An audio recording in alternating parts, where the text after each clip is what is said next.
Hello students, आज की class में हम आपकी हिंदी पुस्तक वसंत का चैप्टर फर्स्ट ध्वनि का अध्ययन करेंगे।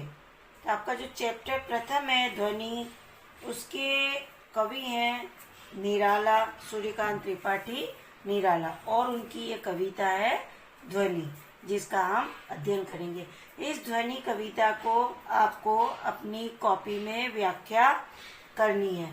तो सबसे पहले हम थोड़ा सा सूर्यकांत त्रिपाठी निराला के बारे में जान लें कि सूर्यकांत त्रिपाठी निराला का जन्म 1896 को हुआ है और इनकी मृत्यु 1961 को हुई है। इनका जन्म बसंत पंचमी के दिन बंगाल के मेदिनीपुर जिले में हुआ था। निराला छायावाद के एक प्रमुख कवि हैं और इस कविता को सूर्यकांत त्रिपाठी निराला ने अपनी मन की भावनाओं को व्यक्त करने के लिए लिखा है। इनकी सारी कविताएं छायावाद से प्रेरित है। आपको इस कविता में जो सामने से अर्थ दिख रहा है कविता का, वो अर्थ आपको नहीं लिखना है और नहीं समझना है, बल्कि इस कविता के अंदर छिपे हुए अर्थ को समझना है और उस छिपे हुए अर्थ को की व्याख्या आपको करनी है। इनका जन्म बसंत पंचमी को हुआ था, ये मैं आपको बता चुकी हूँ। और इन कवि को प्रकृति से बहुत लगाव है। इन्होंने अपने जीवन में बहुत परेशानियां देखी है, बहुत संघर्ष किया है। इनका जो परिवार है उनका सबका निधन हो गया था और फिर भी इन्होंने अपने जीवन में कभी हार नहीं मानी और बल्कि अपने जीवन को मजबूत करते चले गए, उन परेशानियों का सामना करते हुए, और मजबूती के साथ ही खुद को ही नहीं हमारी युवा पीढ़ी को भी अच्छे संदेश देते चले गए और उद्बोधन दिए। और इन्होंने इस कविता के माध्यम से हमारी नई पीढ़ी को नवीन कार्य करने की प्रेरणा दी है। ये सूर्यकांत त्रिपाठी निराला के बारे में है। आप इसको अपनी कॉपी में संक्षिप्त में लिख लेना ताकि आपको ध्यान रहे उनके बारे में।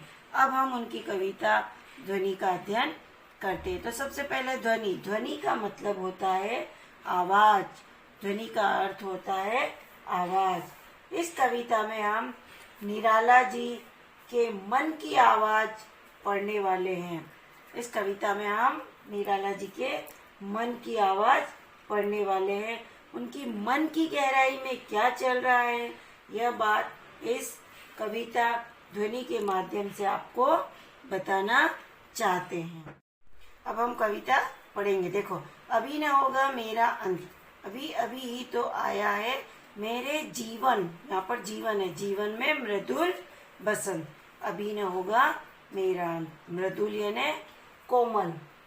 कवि यहाँ पर बसंत ऋतु की बात की जा रही है और कवि के जीवन में बहुत सारी परेशानियां रही होगी, बहुत सारे उतार चढ़ाव आए होंगे, फिर भी उन्होंने कभी हिम्मत नहीं हारी है। तो कवि कहते हैं कि मेरे जीवन में, मेरे जीवन का कभी अंत नहीं होगा, इतनी जल्दी मैं हिम्मत नहीं हारूंगा। इसीलिए तो उन्होंने कहा है कि अभी मेरे जीवन का अंत नहीं होगा, अभी अभी तो आया है मेरे जीवन में बसंत, कोमल बसंत का प्रवेश हुआ है, यानी नई नई भावनाओं का संचार हुआ है।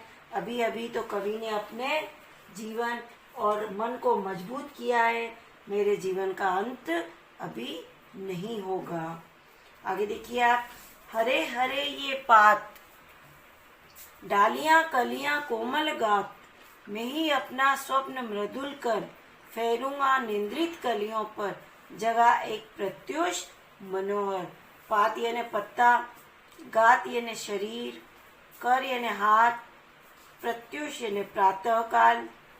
तो देखिए, कवि ये कहता है कि मेरे मन में अभी अभी तो बसंत आया है, जिस प्रकार हमारे इस प्रकृति में बसंत ऋतु के आने पर चारों ओर हरियाली छा जाती है, हरी हरे पत्ते निकल आते हैं, डालियां कलियां ये सारी झूम उठती है। उसी तरह से कवि के हृदय में, कवि के मन में अभी जो नई नई भावनाओं का संचार हुआ है, उसके शरीर में अभी जो नई नई भावनाओं का संचार हुआ, जिस तरह से हमारे प्रकृति में परिवर्तन आता है, चारों ओर हरियाली छा जाती, उसी तरह से कवि के जीवन में, कवि के शरीर में परिवर्तन आया है। उसके हृदय में, उसके मन में नई नई भावनाओं का संचार हुआ है। मैं ही अपना स्वप्न मृदुल कर फेरूंगा निंद्रित कलियों पर जगह एक प्रत्युष मनोहर। युवा पीढ़ी, मतलब कवि ये कहना चाहते हैं कि जो ये युवा पीढ़ी है ये बहुत कोमल है और उनके मन इतने कोमल है कि उनके मन पर आज जो प्रभाव डाला जाएगा वही उनके साथ जिंदगी भर चलेगा। तो ये जो युवा पीढ़ी है इस पर मैं अपनी कविता और अपनी भावनाओं के माध्यम से उनके मतलब इस कोमल मन पर अपना प्रभाव डालूंगा और वही प्रभाव जिंदगी भर चलेगा। मतलब युवा पीढ़ी को मैं जागृत करूंगा, उसके अंदर नई नई भावनाओं का संचार करूंगा। आगे देखिए, पुष्प पुष्प से तंद्रा लालसा खींच लूंगा मैं, अपने नव जीवन का अमृत सहर्ष सींच दूंगा मैं। कवि यहाँ पर कहता है कि तंद्रालस यानी नींद से अलसाया हुआ। कवि यहाँ कह रहा है कि मतलब जो व्यक्ति मानो आलस्य से ग्रस्त है, जो युवा पीढ़ी आलस्य से ग्रस्त होने पर भी उनको मैं अपनी और खींच लूंगा, मतलब उनके अंदर नया संचार उत्पन्न कर दूंगा, नई चेतना जगा दूंगा, अपनी नई नई भावनाओं, अपनी नई नई कविता के माध्यम से, और अपने नवजीवन के अमृत से इन्हें सींच दूंगा। मुझे जो नया जीवन मिला है, मेरे अंदर जो नई भावनाएं उत्पन्न हुई है, उससे मैं इस युवा पीढ़ी के जीवन को अमृत की तरह सींच दूंगा और उनके अंदर जो आलस्य है उसे मैं खींच लूंगा। आगे देखिए, द्वार दिखा दूंगा फिर उनको, है मेरे वे जहां अनंत, अभी न होगा मेरा अंत। मतलब मैं इन्हें बाहर निकलने का द्वार दिखा दूंगा, मतलब इस युवा पीढ़ी को मैं आगे बढ़ने का द्वार दिखा दूंगा और मतलब इन्हें विकसित होने का मार्ग बता दूंगा। इन्हें, इनके अंदर नई नई चेतना, नई नई ऊर्जा उत्पन्न होने का मैं मतलब इनको मार्ग दिखा दूंगा, इनको आगे बढ़ने का, इनको विकसित होने का मैं रास्ता दिखा दूंगा। तो देखिए आप, और अभी न होगा मेरा अंत, मतलब मेरे जीवन का अभी अंत नहीं होगा, अभी अभी तो मेरा जीवन शुरू हुआ।